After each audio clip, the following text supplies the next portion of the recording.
ಇನ್ನೊಂದು ವಿದ್ಯಾರ್ಥಿಗಳಲ್ಲಿ ಗೊಂದಲ ಏನು ಅಂತಂದ್ರೆ, ಈ ಬಹಳ ವರ್ಷಗಳಿಂದ ನಾನು ಕೇಳ್ತಾ ಇರೋದು ಬ್ರಾಂಚು ಕಾಲೇಜು.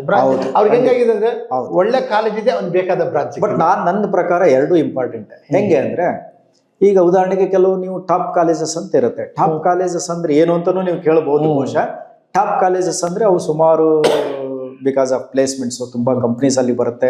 ಒಳ್ಳೊಳ್ಳೆ ವಿದ್ಯಾರ್ಥಿಗಳು ಒಳ್ಳೊಳ್ಳೆ ಕಂಪ್ನಿಯಲ್ಲಿ ಪ್ಲೇಸ್ಮೆಂಟ್ ಆಗಿದ್ದಾರೆ. ಆಮೇಲೆ ಆ ಕಾಲೇಜ್ ತುಂಬಾ quality, known for quality education. ಆ ಕಾಲೇಜಲ್ಲಿ ಟೀಚರ್ಸ್ ಚೆನ್ನಾಗಿದ್ದಾರೆ. ಯಾವುದೋ ಒಂದು ಕಾರಣಕ್ಕೆ ಆ ಕಾಲೇಜ್ ಫೇಮಸ್ ಆಗಿರುತ್ತೆ. ಅದನ್ನ ನಾವು one of the best college ಅಂತೀವಿ. ಸೊ ನನಗೆ ಆ ಬೆಸ್ಟ್ ಕಾಲೇಜ್ ಬೇಕು. ಕೋರ್ಸ್ ಯಾವುದಾದ್ರೂ ಸಿಕ್ಕರೂ ಪರವಾಗಿಲ್ಲ. ಅಲ್ಲಿ ಮೆಕ್ಯಾನಿಕಲ್ ಆದ್ರೂ ಸಿಗ್ಲಿ, ನನಗೆ ಸಿವಿಲ್ ಇಂಜಿನಿಯರಿಂಗ್ ಆದ್ರೂ ಸಿಗ್ಲಿ, ಎಲೆಕ್ಟ್ರಾನಿಕ್ಸ್ ಆದ್ರೂ ಸಿಗ್ಲಿ, ಯಾವ ಕೋರ್ಸ್ ಆದ್ರೂ ಪರವಾಗಿಲ್ಲ. ಬಟ್ ನನಗೆ ಆ ಕಾಲೇಜ್ ಬೇಕು ಅಂದ್ರೆ ಕಾಲೇಜ್ ಬೇಸ್ಡ್ ಆಪ್ಷನ್ ಎಂಟ್ರಿ ಮಾಡ್ಬೇಕಾಗುತ್ತೆ. ಆ ಕಾಲೇಜ್ ಆಗ್ಬಿಟ್ಟು ಅದರಲ್ಲಿರ್ತಕ್ಕಂಥ ಎಲ್ಲ ಕೋರ್ಸ್ಗಳು ಅಪ್ಲೈ ಮಾಡ್ಬೇಕಾಗತ್ತೆ.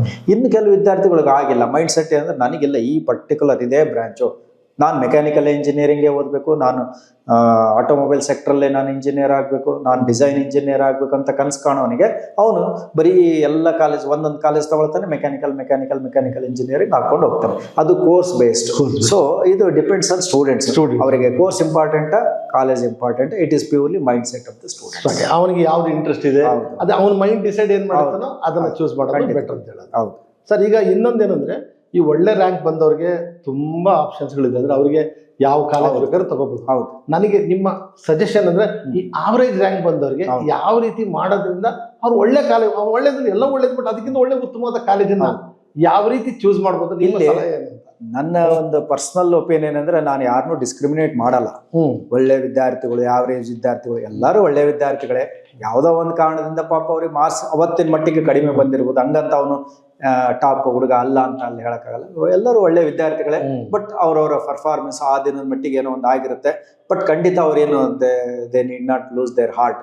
ಸ್ಟಿಲ್ ಆಫ್ಟರ್ ಇಂಜಿನಿಯರಿಂಗ್ ಬಂದ್ಮೇಲೆ ನಾನೇ ಎಷ್ಟೋ ಹುಡುಗರನ್ನ ನೋಡಿದ್ದೀನಿ, ಆವರೇಜ್ ಅಂತ ಅನ್ಕೊಂಡು ಬಂದಿರ್ತಾರೆ. ಇಲ್ಲಿ ಬಂದು ಒಂದು ಪ್ರಭಾವಿತರಾಗಿ ಒಳ್ಳೆ ಮಾರ್ಗದರ್ಶನ ತಗೊಂಡು ಚೆನ್ನಾಗಿ ಓದ್ಕೊಂಡು ಅದ್ರ ಜೊತೆಗೆ ಬೇಕಾದಂಥ ಸ್ಕಿಲ್ಗಳನ್ನ ಆ್ಯಡ್ ಮಾಡಿ ಒಳ್ಳೊಳ್ಳೆ ಕಂಪ್ನೀಸಿಗೆ CEO ಆಗಿ ಹೋಗಿದ್ದಾರೆ, ಆಂಟರ್ಪ್ರನರ್ಸ್ ಆಗಿದ್ದಾರೆ, ಸ್ಟಾರ್ಟ್ಅಪ್ ಮಾಡಿದ್ದಾರೆ. ನನ್ನ ಒಂದು 38 ವರ್ಷದ ಅನುಭವದಲ್ಲಿ ನಾನೇ ಸಾಕಷ್ಟು ವಿದ್ಯಾರ್ಥಿಗಳನ್ನ ಕಣ್ಣಾರೆ ಕಂಡಿದ್ದೀನಿ.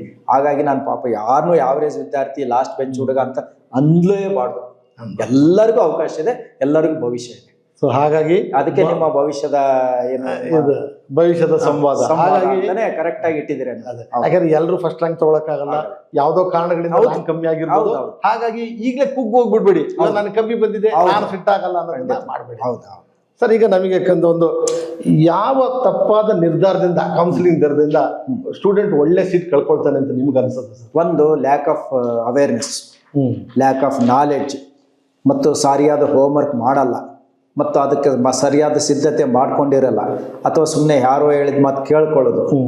ಈ ಥರದ ಒಂದು ಕಾರಣಗಳಿಂದಾಗಿ ಕೆಲವು ಸಲ ಓವರ್ ಕಾನ್ಫಿಡೆನ್ಸು, ಕೆಲವು ಸಲ ನೆಗ್ಲಿಜೆನ್ಸು, ಕೆಲವು ಸಲ ತಿಳುವಳಿಕೆ ಇಲ್ಲದ್ದು, ಯಾವುದಾದ್ರೂ ಒಂದು ಕಾರಣ. ಈ ಕಾರಣಗಳಿಂದಾಗಿ ಆಮೇಲೆ ಕೆಲವು ಸಲ ಯಾವುದೋ ಒಂದು ಮೂಡಲ್ಲಿ ಡಿಸಿಷನ್ ತೊಗೊಂಡ್ಬಿಟ್ಟು ಆಪ್ಷನ್ ಎಂಟ್ರಿಯಲ್ಲಿ ಲಾಕ್ ಮಾಡೋದು ತಪ್ಪಾಗಿ ಹೋಯ್ತು ಒಂದ್ಸಲ ಮಾಡಿದರೆ. ಅದಕ್ಕೆ ಈ ಎಲ್ಲ ಕಾರಣಗಳಿಂದನೂ ಆಗ್ಬೋದು. Okay sir.